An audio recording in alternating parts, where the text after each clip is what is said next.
Hey guys, and welcome back to another video by your boy Absolute Quality here. Today we're going to be talking about some Gambit, actually, mostly Gambit, and then a little bit about the lore books. So as you may have noticed, these last two videos that I've done are basically just me exploring the game. Pointing out a few things, saying how I like them, and all that sorts of jazz. So that's what I'm going to be doing with this video as well. And then with the videos probably finishing out this week, it's probably going to be all that, because right now I'm not really quite sure what series I want to run. There are a few things that I think I can do, but I just not sure how to execute them quite yet. So I'm basically just kind of getting a feel for the game, getting a feel for everything, just making sure that I'm taking everything in with every single ounce of a pixel.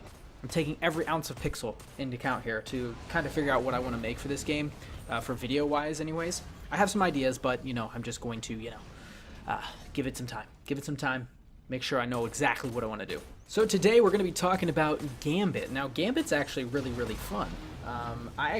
So what I did was I never looked at any Gambit. I never watched any Gambit. I even looked it up. So, I didn't even know what Gambit was going into it. Well, I knew that it was PvE VP. I knew that part. I knew a lot of the things about it just because, of the teasers that they gave us and stuff like that. But it was more of the fact that I came into it basically blind. So the game basically had to tell me what to do. I honestly did not know specifically what to do when I went in the first time. And the game did a really good job of showing me exactly what I needed to do, because the gameplay that you're seeing right now is my first match ever. It's my first match. So in this match, you're not going to see the whole thing. There is going to be cuts, but I don't think you're going to see the whole thing. I don't think I can make a 25-minute video. Anyways, we ended up losing. My team did. So my first match, we ended up losing. But we did take a round.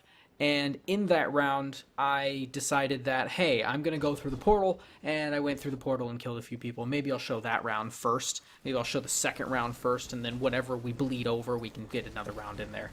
Maybe just the last two for you there. Just because the first round was me just trying to figure out what the heck I'm doing. And, but honestly, it was actually quite an easy transition without really knowing exactly what to do. I knew the fundamentals of Gambit. I knew that I was going to have to fight PvP or PvE monsters, and then occasionally have to fight the enemy when they popped over. Yeah, it really did a good job explaining it, so I'm kind of glad that it went that way. Now let's go ahead and talk about a few of the things that I liked within Gambit. So a few things. So first of all, the very first thing that you do is you get to see a cutscene of a coin flip, which is kind of cool. Obviously, it makes it a little bit more fun, because now there's stakes. You get to see what enemy you're fighting, so it's kind of cool seeing that way. Then, literally right after that, we spawn in front of each other, staring at each other, taunting, having a good time. Us four teammates against you four guys. We're taunting you right now. You're taunting us back. We're having a grand old time. Now that is actually it's a good idea. It's a very good idea, actually, and it works really well, because, you can maybe cause some anger issues there between rounds. So that is, I love the salt. I love the salt. I agree about the salt, and this puts salt right in there, especially teabagging somebody after I kill them. I'm gonna make sure that gets in the video, because I did that, and salt. But then moving really into the gameplay of the match, really, I really like the match itself. I like the fact that while you're playing, it feels like you're playing a strike. To be totally honest, you're just playing like maybe not a strike in general, but maybe like a public event. You're playing that, and you're trying to do this one objective, but in the back of your mind, but in this case, on the top of the screen, you can see the enemy's progress. And that specifically kind of beefs up just the feeling of how I need to play this game. So in a normal public event, I would, be watching the time. The time is my ultimate decider to whether I get the public event done specifically. I need to make sure I get it done in that time. But in Gambit, I'm not looking at the time. I'm looking at the enemy's progress. So now, in my mind, not only do I lose if I don't win, right? But other people are winning against me instead. So in a public event, say I don't finish it because it's like I accidentally activated the heroic and I'm by myself. Say I don't finish it because I'm stupid and I'm not really good. I probably got silver stars, I still got a chest, I still got some sort of reward, probably a token from the world. But in Gambit, I'm getting pooped on. Somebody else is winning if I lose, which makes it, it puts it into some sort of different perspective because it gives it a little bit more power behind the purpose of what you're doing. And that's what makes the game mode really interesting, actually, for me, is there's power behind your decisions and what you're trying to accomplish because somebody else at the same time is accomplishing the same stuff, but they are trying to beat you. And that makes it awesome. I freaking love the concept of the game, of Gambit itself. But fighting the enemies is really fun. The blockers aren't very fun, when you get blocked, but it's really, really satisfying when you shove in 15 motes and then you block them with a really large blocker. It's super satisfying doing it that way. Jumping through the portal, though, is also super satisfying. So you get to go through the portal. You not only get to see exactly where the enemies are, but they're outlined in red, which makes it so much easier to see them. But you can see their names, and then you can see actually who has the most motes, and so you can go kill them, and that's really nice. I really like that a lot. It's very fun. Very, very interesting and fun, and I do enjoy that a lot. But the one thing that I wanted to say that I made a comment about a while ago, I don't know if anybody even remembers, I'm surprised I just remembered this, but I said that Gambit needed to be matchmaking, so it needed to have matchmaking so you could just go into it queue by yourself and get 3 other teammates and go through it, and it has happened in this case. So basically all of my concerns are lifted. I have no concerns. I have no concerns basically because I've already played it. I have no concerns. There's no bad things about Gambit right now that I can even come up with because the matchmaking was there. So now you can just hop into a game with a bunch of randos and still have a good time playing Gambit, which is very good. Very, very good. So overall, Gambit, love it. It's a good time. It's a really good change of pace between actual Crucible and then having a good time just chilling out and slapping some alien faces while competing against somebody else. So it puts a little pressure on there, but I can just run around and kill aliens all day. So it's kind of fun. It's kind of fun that way. The last shorter thing I wanted to talk about for this video was the triumphs. So in the triumphs, we now have triumphs again. We have basically our books again.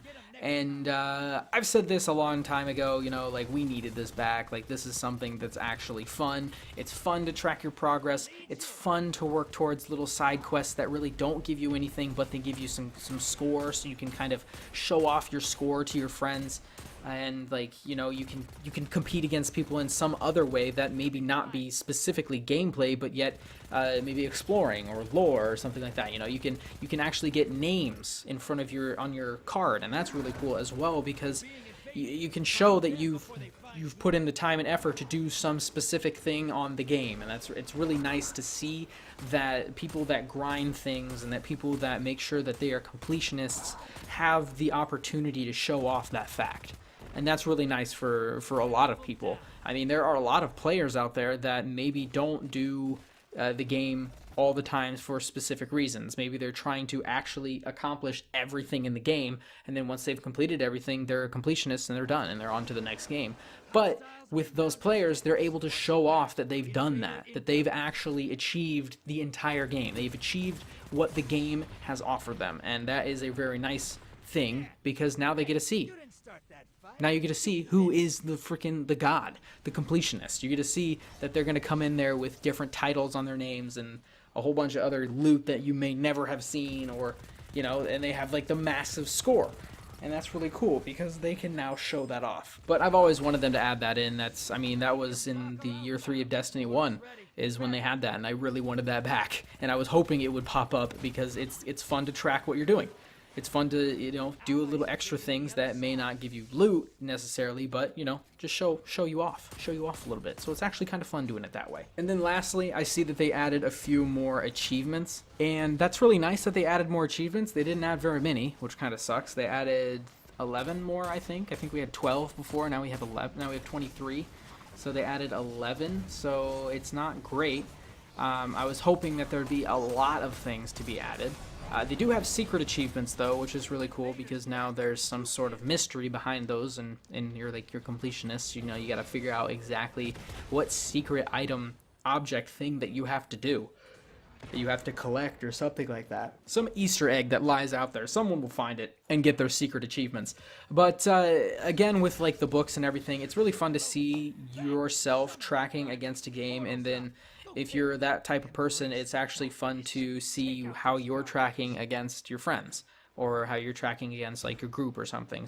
The people that you play the game with or play the game against, those people, it's fun to see how you stack up against them. And then achievements and the in-game triumph points are a good way to show, you know, who's doing the most, right? So that's really cool.